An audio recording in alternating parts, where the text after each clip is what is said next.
You're listening to What She Said on Canada Talks. Hello, I'm Christine Bentley with Kate Wheeler, and we are joined today by British journalist Johann Hari, whose new book, Chasing the Scream, The First and Last Days of the War on Drugs, has just come out. Welcome, Johann. I'm so glad to be here. Thank you. Now, this book is obviously a work of passion for you. So what is your personal connection to drugs and addiction? You know, 4 years ago I realised we were coming up to 100 years since drugs were first banned. And I had a quite personal reason for thinking about it. One of my earliest memories is of trying to wake up one of my relatives and not being able to. And as I got older, we had quite bad drug addiction in my family, in several members of my family. And I guess I realised there were just loads of really basic questions I couldn't find the answer to. Why did we start persecuting drug users and drug addicts 100 years ago? Why do we carry on with this policy now? What are the alternatives? And what really causes drug use and drug addiction? So I set off on this journey. I didn't realise when I started quite how long it would be. I ended up going across 9 countries and 30,000 miles. But what I wanted to do was sit with real people whose lives had been changed one way or another by this approach and by the alternatives. And I ended up meeting such an amazing range of people, from a transsexual crack dealer in Brownsville, Brooklyn, to, you know, one of the only people to ever be a hitman at the heart of one of the worst Mexican drug cartels and make it out, to the only country that's ever decriminalised all drugs with really incredible results. And the thing I guess I most learned is almost everything we think we know about this subject is wrong. Drugs aren't what we think they are. Addiction isn't what we think it is.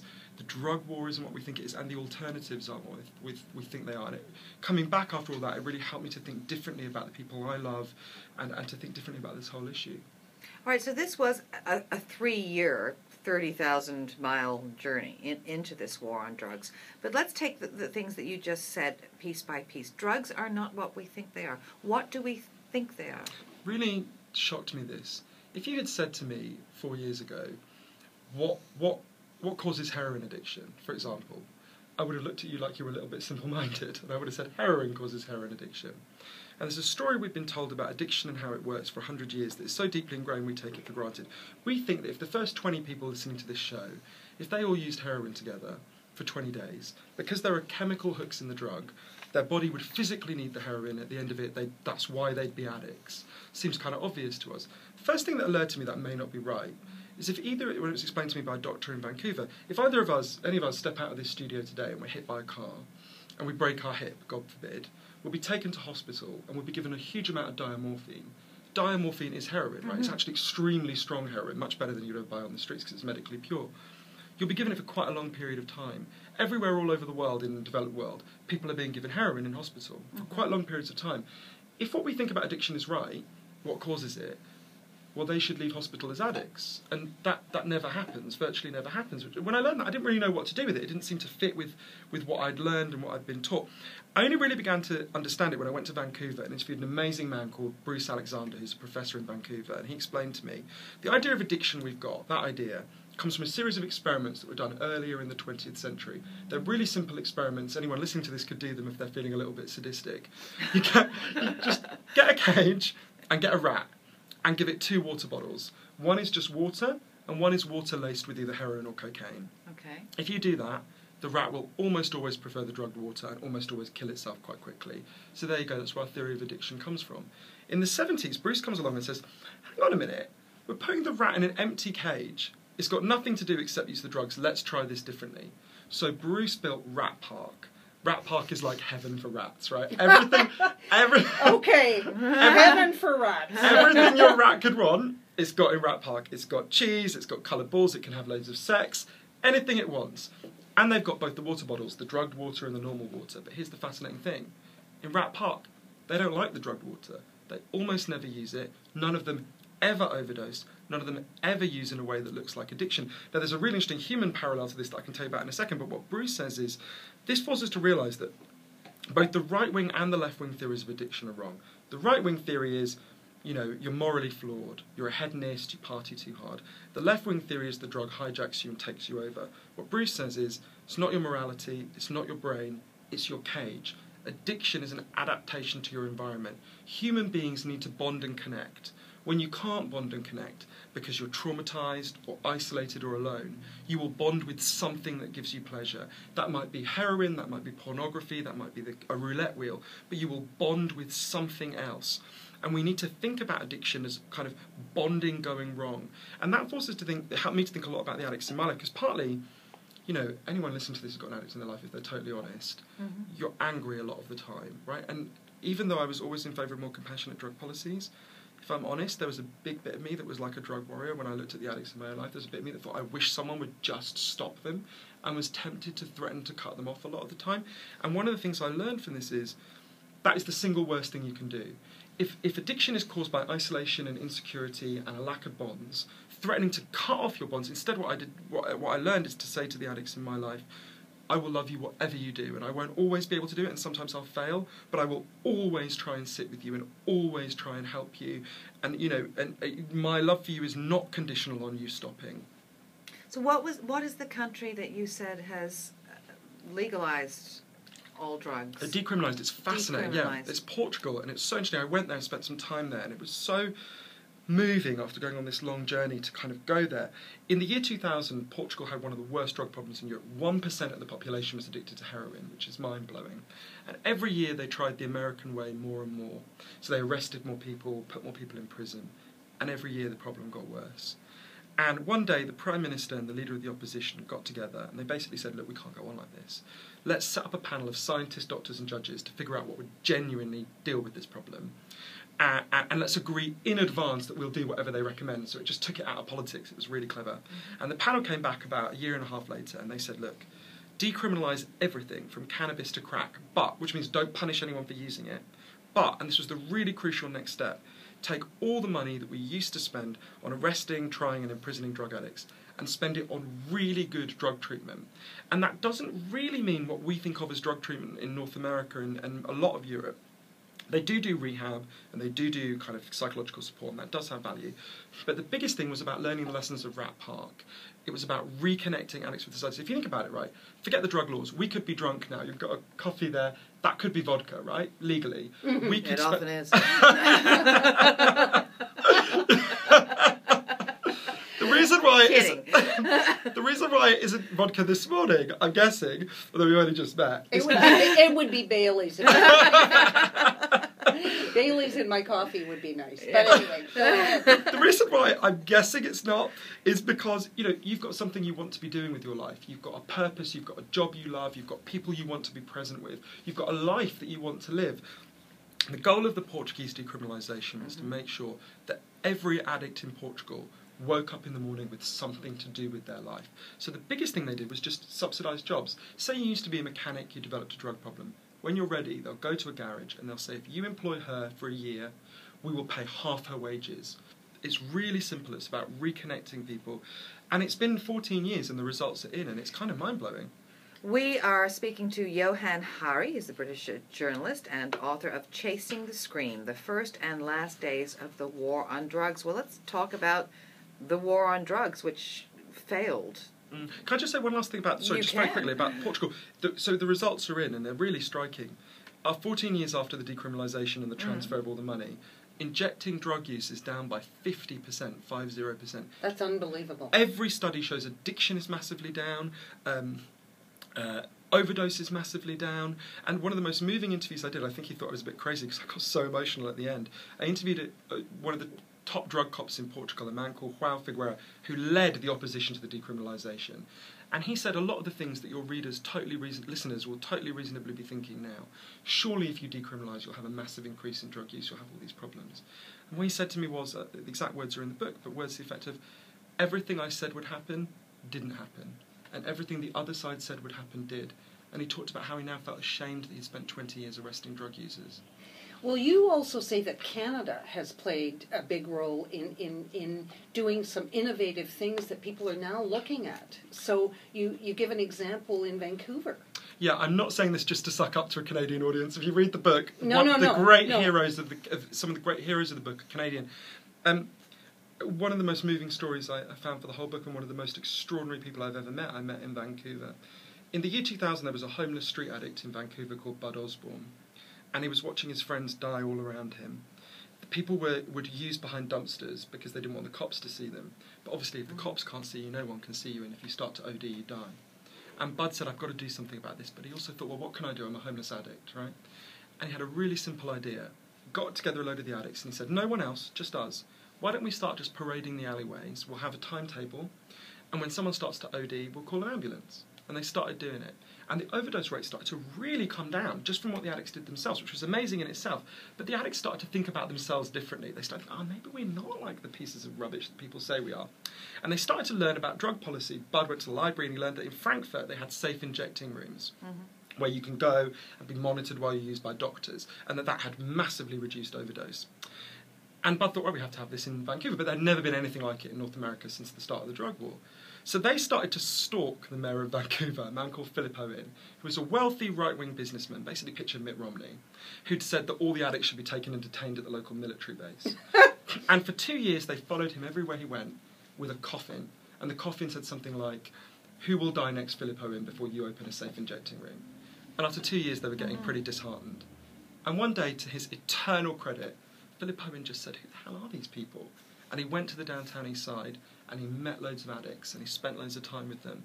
And he held a press conference, and he had the chief of the police, the coroner, and one of the addicts. And he said, I'm never going to speak about addiction again without having an addict present, because they understand it better than anyone.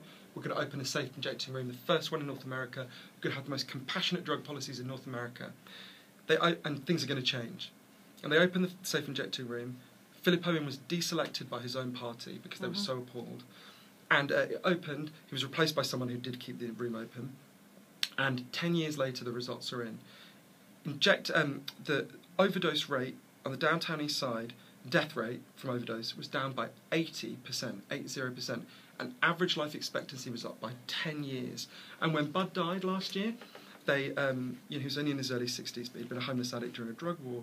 There was a massive memorial service on the streets where he had lived homeless, and there were lots of people in that crowd who knew they were alive because of what he did. And I would say to anyone listening to this, you are so much more powerful than you know. It's easy to look at this issue and think this is such a big thing. What can we do? Bud was a homeless street addict. He started a revolution that has transformed his city.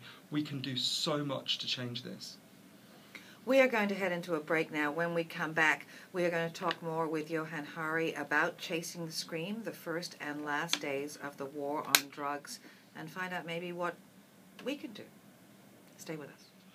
Hello there, I'm Christine Bentley in studio with Kate Wheeler, and we are also joined by British journalist Johann Hari, talking about his book on the war on drugs. Now, Johann, you come up with some surprising information about this 100-year war on drugs. And initially, you say it targeted key figures, African-American figures in the musical world, and you point to Billie Holiday as an example, and stuff that most people don't know. Yeah, in 1939, Billie Holiday stands on stage in New York City, and she sings the song Strange Fruit, which your listeners will know is a song against lynching. Her goddaughter Lorraine Feather said to me, you've got to understand how shocking it was to have an African-American woman. She wasn't allowed to walk through the front door of that hotel, right? She had to go through the service elevator, stand up in front of a white audience at a time when pop songs were not political, and sing a song against lynching. That night, the Federal Bureau of Narcotics, according to Billie Holiday's biographer Julia Blackburn, basically said to her, stop singing this song. Billie Holiday had grown up in segregated Baltimore when she was not allowed into a lot of stores, and she had promised herself as a little girl that she would never bow her head to any white man. And she effectively said, screw you. And the story I tell in the book and open with is that I got from interviewing Billie Holiday's friends and looking at a lot of these archives, is that's the point at which they started to stalk Billie Holiday in the process that led to her death. The man who led the Federal Bureau of Narcotics was a man called Harry Anslinger. He's probably the most influential person who no one's ever heard of. He invents the modern drug war. And he was really driven by two strong hatreds, a hatred of addicts and a hatred of African Americans. And he creates the drug war largely, it's really interesting, if you'd said to me, why did the drug war start? I would have guessed it's the reasons we would give now. We don't want kids to use, you don't want people to become addicted. That stuff barely comes up. It's a hysteria about African Americans and Chinese Americans. They think that they are taking drugs, forgetting their place, and attacking white people. So what Harry Anslinger does, the first, when it starts, he hated employing African Americans, but you couldn't really send a white guy into Harlem to stalk Billie Holiday. So he employs this guy called Jimmy Fletcher. And Jimmy Fletcher spends 2 years stalking Billie Holiday, and he watches her, he dances with her, he does all these things. And Billie Holiday was so amazing that Jimmy Fletcher fell in love with her. And his whole life he felt ashamed of what he did. They bust her, She's sent to prison. She said about the trial, it was called the United States versus Billie Holiday, and that's how it felt. She's sent to prison, but then, and this is really relevant to today, she gets out and she can't perform anywhere. Hardly anywhere. You needed a license to perform anywhere where alcohol was sold, and they wouldn't give it to her. Her friend Yolanda Bavan said to me, what is the cruelest thing you can do to a person is to take away the thing they love. It's what we do to addicts all over the world. We give them criminal records so they won't ever work again. So Billie Holiday, of course, relapses. Is anyone surprised by that? She relapses on heroin and particularly bad alcohol addiction. When she's in her early 40s, she collapses and she's taken to hospital in New York. And the hospital refuses to take her because she's an addict, so she's taken to another hospital. And she's convinced that the narcotics agents still aren't finished with her. She says to one of her friends, they're going to kill me in there. Don't let them, they're going to kill me in there. They handcuff her to the bed, even though they know she's been diagnosed with liver cancer. They won't let any of her friends in. I interviewed the last surviving person who got into that room, a man called Eugene Callender. They took away all her candies, her flowers. She goes into heroin withdrawal, which is terribly dangerous when you're weak with cancer. One of her friends manages to insist she's given methadone. She starts to recover. They cut off the methadone and she died. And one of her friends said to the BBC she looked like she had been violently wrenched from life. But the thing that most helped me with that story is to know, no matter what they did to her, Billie Holiday always found somewhere to sing that song. She would go anywhere they'd have her. And it really helped me to think, to know the heroism of addicts. There's the heroism of just carrying on when you're in terrible pain, but also the heroism, while we're talking all over the world, people are listening to Billie Holiday and they are feeling stronger. And it goes exactly to what you said, Christine, about the racism of it. That's not a past thing. I think the stat, I've got it in the book, 17% of drug dealers in the United States are African American. They make up 65% of the people who go to prison for it. Mm-hmm. This racism cuts right there. I quote a former police officer called Matthew Fogg, who explained, not to me, he said in a speech, he was talking about the drug war, and one day he went to his boss and said something like, hey boss, I've noticed we only ever go to the black neighbourhoods to do drug raids. Why is that? I'm sure white people use drugs, should we go there? And his boss said, in effect, yeah, but white people get lawyers, and they know judges and journalists will go for the low-hanging fruit. This dynamic is the dynamic that led to the persecution of Billie Holiday is absolutely at work today. So what needs to change? What can change? Well, there's two things. One is the Portuguese model, which is about saying let's stop punishing drug users and drug addicts and let's take all that money and spend it on helping them to turn their lives around instead. We know that works for the reasons we've talked about. There's another element of it they haven't done in Portugal and they have done and started to do in some other places. Problem at the moment is drugs, when you ban drugs, like we were saying, they don't disappear. They're transferred to armed criminal gangs. Those armed criminal gangs cause all sorts of problems. So we need to reclaim them from armed criminal gangs and regulate them. Now, that doesn't mean anyone can buy anything, right? No one wants there to be a crack aisle in CVS. That's not what we're talking about. What you do, there are different models for doing it. So with marijuana, it's already begun in the United States and in Uruguay. What you do with that is you sell it like alcohol. You regulate it, you extremely severely punish people who sell to children. That's really important. Everyone agrees kids should never have access to these things. And at the moment, it's actually much easier for them to get hold of it because drug dealers don't check ID. Right. So with something like with marijuana, you would do that. With something like heroin, you would do what they've done in Switzerland, where they've legalised heroin. Really, it's a very conservative country. They are not bleeding heart liberals. No. They really are. I've got Swiss relatives, and they are, they are like Genghis Khan. But they, in fact, they would regard Genghis Khan as a weak liberal. But the reason the way it works is, if you're a heroin addict in Switzerland, you go to the local, you go to your doctor, the doctor will refer you to a clinic, you can go to that clinic and use heroin there that they'll give you, you can't take it out with you. And the results have been incredible. There have been no fatal overdoses since they started doing that.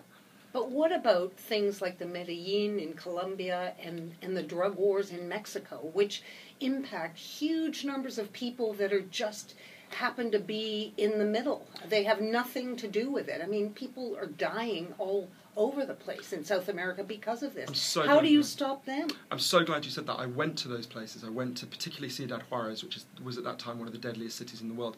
The most heartbreaking story was the story of a mother in Juarez. Nothing to do with drugs, nothing to do with the drug war, exactly what you say. Her daughter, her 14-year-old daughter, ran off with a guy who was part of one of the cartels, which means they're above the law. They own the police. And this guy was in his 20s, and she tried to get her daughter back, and she couldn't. The police wouldn't do anything. She was horrified. Her daughter got pregnant. One day she turns up to see her daughter. The baby's there, and her daughter's gone. And the guy says, oh, your daughter ran off with another man. And Maricela said, no, my daughter didn't run off and leave her baby. So Maricela goes to the police. Police won't do anything. Maricela turned herself into a detective. And she hands out all these leaflets saying, you know, has anyone seen my daughter?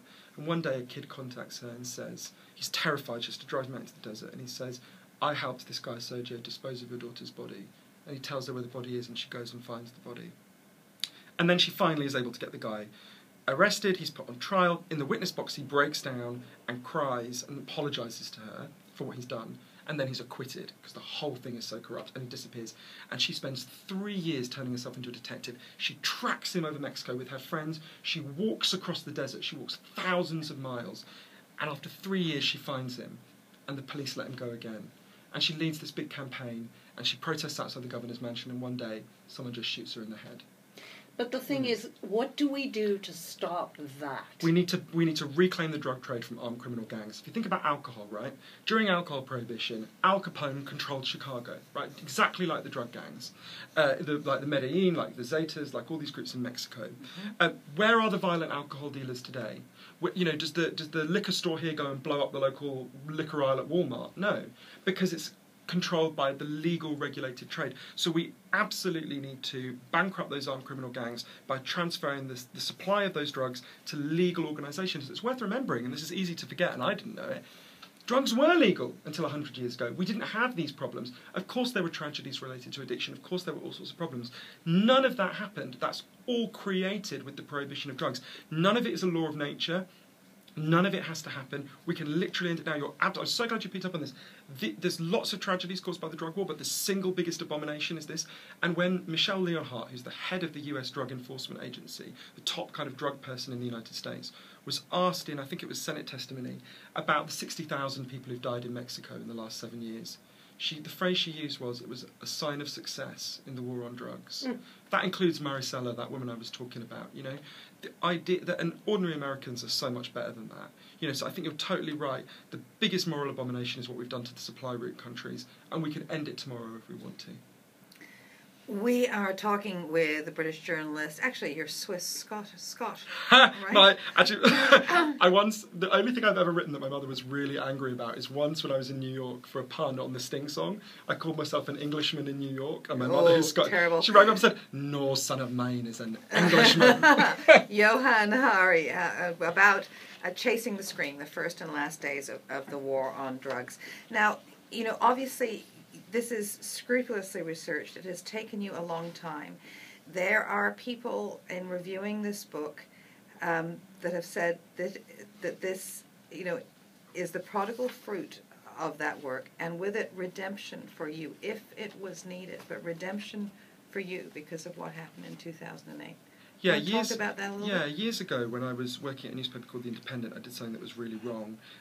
Sometimes when I interviewed people, I would use things they'd written or said elsewhere as if they'd been said to me, which is obviously totally wrong. So I left my job, and with this book, you know, all the quotes, people can hear all the quotes that were said directly to me on the website, chasingthescream.com. There's more than 400 of them. So I just wanted to be maximally transparent, which is why such a really broad range of people have endorsed the book, you know, from Naomi Klein to the Pulitzer Prize-winning journalist Glenn Greenwald to the former chief scientific advisor on drugs in Britain. So I really feel this is a book people can have total confidence in. That's good. That must be very difficult to have been caught in that kind of scandal, particularly with everything else we've seen going on, and certainly in the British press lately. What's the feeling now? Is there trust in reporters in England? Is there some sort of, you know, are they regaining trust now? I can't speak to the other people, but it was very painful. But you know, when you screw up, it should hurt. You know, and I think it should be painful when you screw up. So it was painful. I can't speak to the wider thing, but I understand. Yeah, it was painful. I mean, obviously, it's fascinating. Why is it called Chasing the Scream? Harry Anslinger, the guy who stalked Billie Holiday, the guy who launches the drug war, when he's 10 years old, I think 10 or 11, he was growing up in this place called Altoona in Pennsylvania, which was a little kind of rural place, and he lived near a farmer, and the farmer's wife was an opiate addict. And one day, Harry Anslinger goes there as a little boy, and the woman's clearly in withdrawal, and the farmer says, take the horse and cart and go to the pharmacy and get me some opiates, because of course they were legal there. So he goes as quick as he can, he comes back, the farmer's wife takes the drugs, she calms down. And he always remembered that woman screaming as this great and primal trauma. And he really believed he wanted to eradicate drugs from the face of the earth. And I found it kind of moving because I thought, Harry Anslinger, although he had many dark tendencies, I think this about a lot of the people who are on the other side of this debate. There's something really good that we can honour in prohibitionism, you know? Like, at the core of it, a lot of it, there is a desire to protect people, particularly children and addicts. And in a way, I think the differences between, like, my side of the debate, what I've developed as my side of the debate, and the prohibitionists are much closer. Actually, we agree on a huge amount of things. We all want to protect children, we all want to reduce addiction, we all want to reduce criminality. We just disagree about how to get there. It's not like, say, the gay debate, where at the end of the day, like, homophobes just have a fundamentally different... we don't really agree on quite a lot of things. This isn't really like that. We disagree on methods, but not on the end goal. Where can people get the book? Any good bookstore. And very quickly, one word. What's your next project? Oh, I'm not meant to talk about it. My agent has banned me. Sorry. Oh, so you will come back and tell us about it? This is just between us. I'll whisper it to you afterwards. We won't tell anybody. Okay. Click the channel subscribe button for full-length interviews and more from What She Said here on YouTube.